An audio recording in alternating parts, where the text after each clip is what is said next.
Proses persidangan pencabulan yang digelar di Pengadilan Negeri Kota Yogyakarta yang melibatkan terdakwa di bawah umur Rabu 28 Agustus 2024 memasuki sidang eksepsi penolakan atau keberatan terdakwa terhadap dakwaan Jaksa Penuntut Umum Darmawati SH. Eksepsi disampaikan oleh penasihat hukum di hadapan hakim dalam persidangan tertutup. Dalam persidangan sebelumnya, yaitu sidang dakwaan, salah satunya terdakwa yang masih di bawah umur didakwa oleh Jaksa Penuntut Umum Darmawati SH menyetubuhi korban. Berikut eksepsi terdakwa yang dibacakan oleh penasihat hukumnya di hadapan Hakim Harsiwi SH.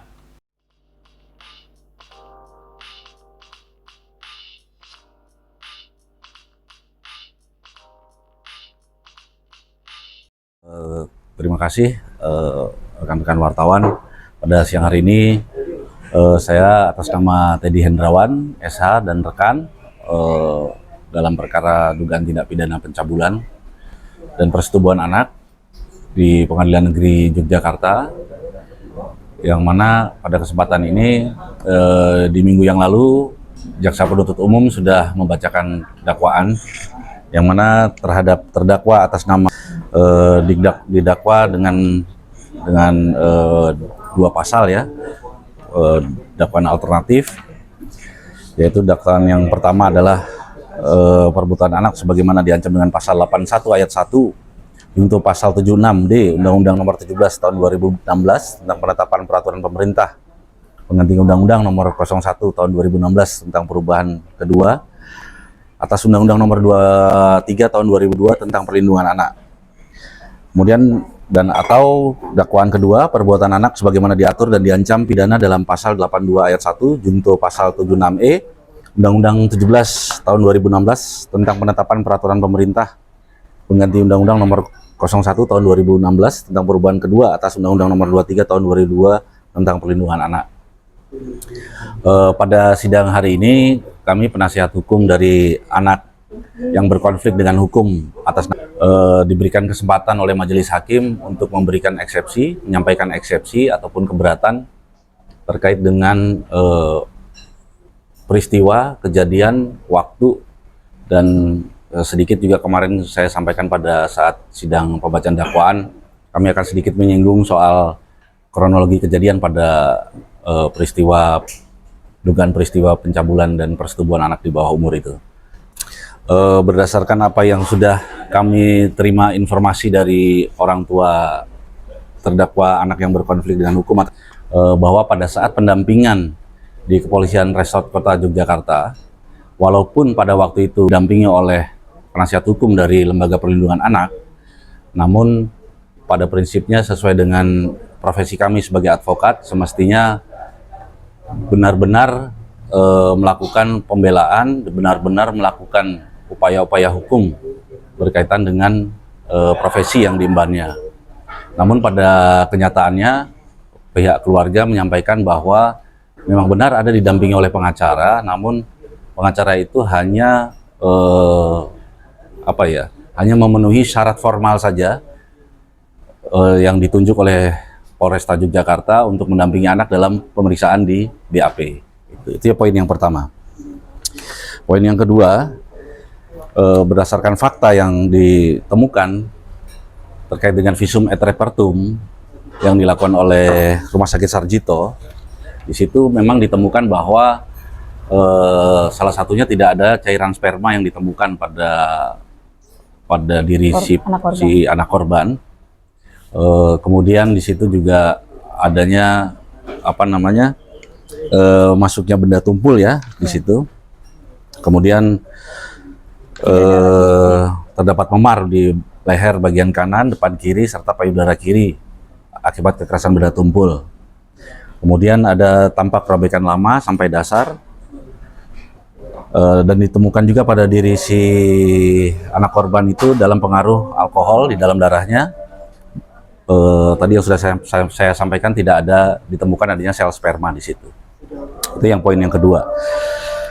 Poin yang ketiga yang kami sampaikan di sini adalah bahwa terkait dengan dugaan bahwa pemeriksaan itu tidak didampingi oleh penasihat hukum ataupun advokat yang semestinya bertindak untuk melakukan pembelaan, dikarenakan berdasarkan keterangan anak kami, tim penasihat hukum, beliau tidak pernah melakukan apa yang diduga dilakukan oleh si anak ini ya. Jadi dalam wawancara kami dengan si anak ini, bahwa saya sudah sampaikan kepada dia, kalau kamu memang melakukan, kamu bilang melakukan, tapi kalau kamu memang tidak, ya kamu bilang tidak melakukan. Nah, sampai hari ini tidak melakukan yang namanya baik itu pencabulan terhadap anak korban maupun melakukan persetubuhan terhadap anak korban. Itu yang menjadi dasar kami sebagai penasihat hukum mau mendampingi, yang kebetulan orang tuanya menunjuk kantor saya untuk mendampingi anak-anak ini supaya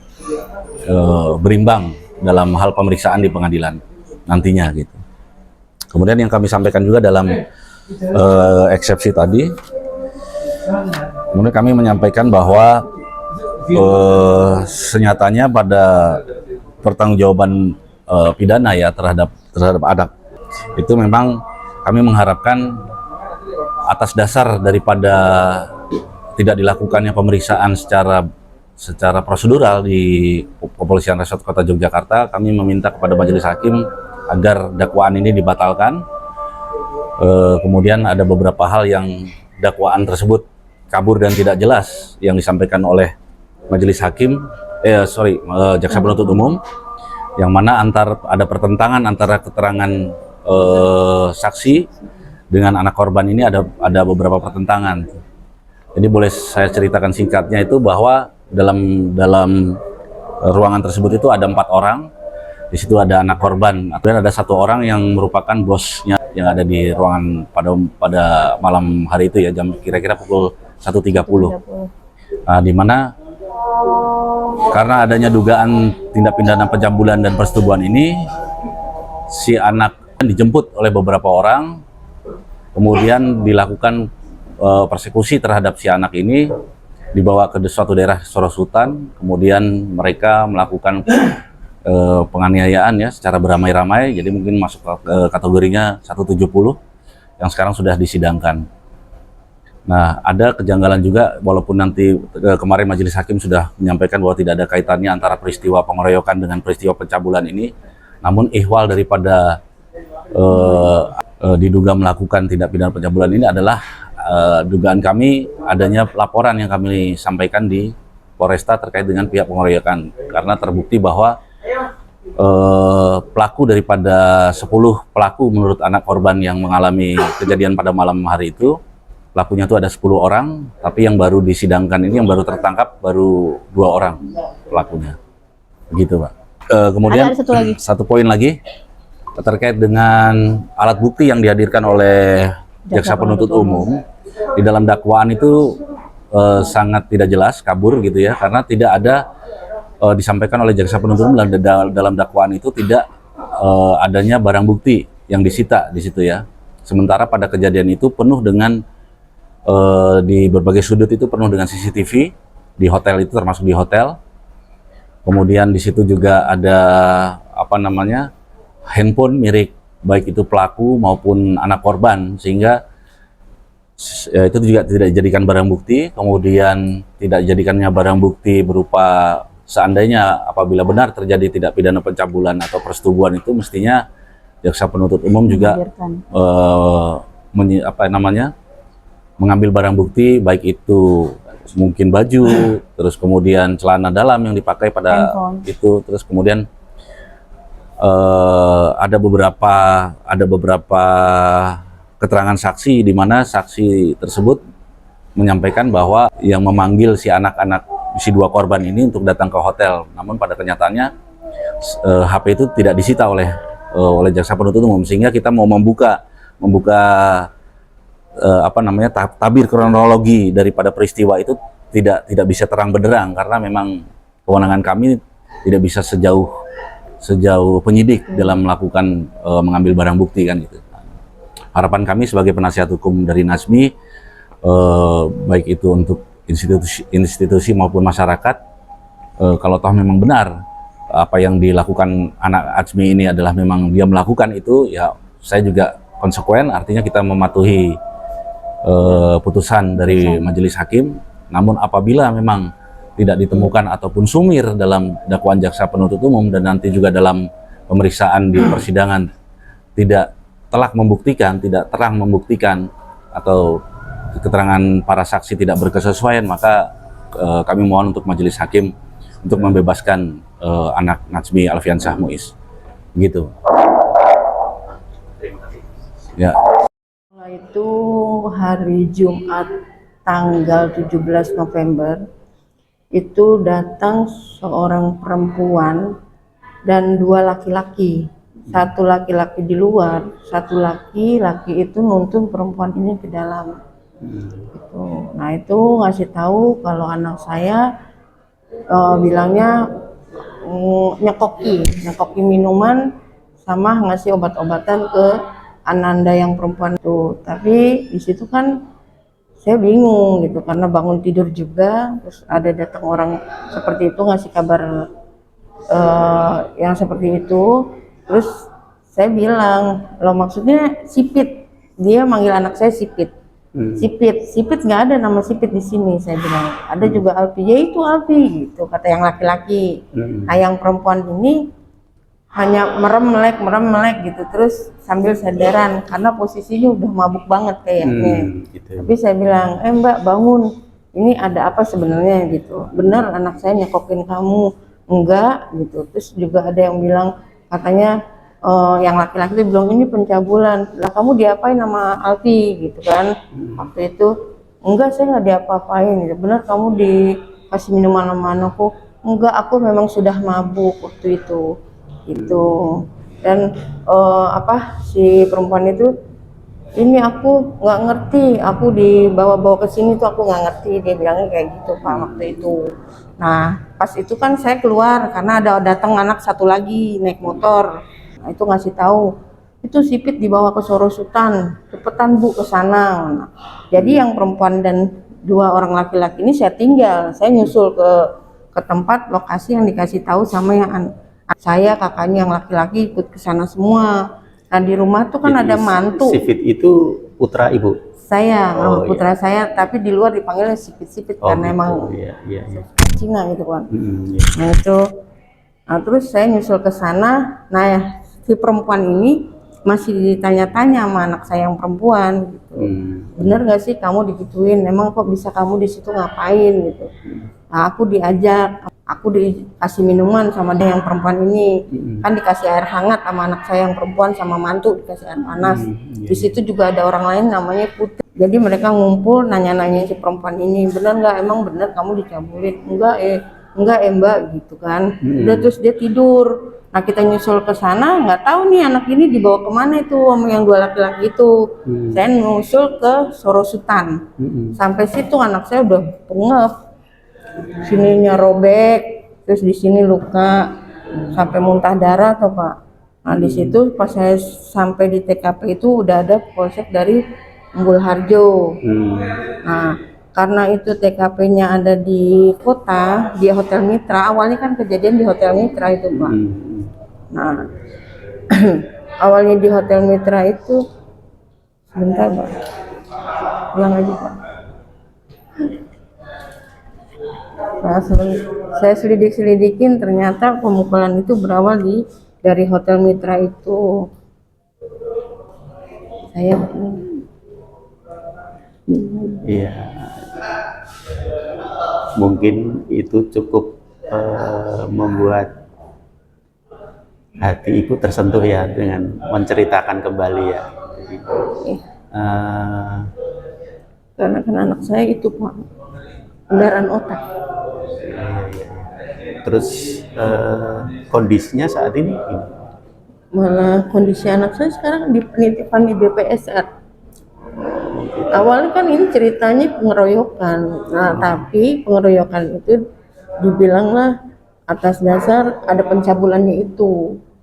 Jadi anak saya di dalam hotel, jadi awal ceritanya jadi muter gitu loh Pak. Oh. Iya loh. Jadi anak saya memang bekerja di depan Hotel Mitra. Yang di situ dia ikut sama yang namanya Marzuki. Jadi Juki ini dia profesinya ngebeca, tapi dia tukang parkir. Nah, sebelum Alfi kerja di situ, itu abangnya yang ikut. Karenanya abangnya itu dapat pekerjaan yang bagus lah, itu dilepas. Nah, si Alfi ini bang, aku daripada nganggur, mending aku ikut parkir gitu. Ya nggak apa-apa. Alfi lagi parkir, perempuan dua ini yang aku dicabulin tuh lewat, terus bilang lewat, nggak lama WA anak saya, terus bang gitu, di mana? Aku lagi kerja di parkiran gitu kan. Aku mau main bang, gabut, boleh nggak gitu. Ya boleh aja, tapi aku lagi kerja gitu kan. Ya nggak apa-apa bang. Nah, terus bosnya ini nggak tahu ngomong apa ke anak saya. Pak, ini temen ngopo pi? Enggak, ini koncoku WA minta dijemput. Ya wes, jemput aja gitu. Dijemput lah sama anak saya. Anak saya kan ngejemput karena diizinin bosnya. Kan dia kerja sama bos ini loh Pak. Nah, dia jemput itu emang izin bosnya, makanya dijemput lah anak ini. Di depan rumah, nggak di sampai rumah. Jadi di depan. Nah, dijemput, di dalam perjalanan tuh anak ini cerita, kalau bang, aku gabut, aku pusing, ada masalah sama keluargaku gitu. Gitu. Lah ngopo, kata anak saya gitu. Lah ngopo? Oh pokoknya gabut. Tapi, bang. Maaf, putranya itu memang udah kenal dengan atau belum? Atau pacarnya temen anak saya. Oh, ceritanya gitu. Nah, mereka bertemu tuh awalnya di Burjo. Oh, burjuan itu.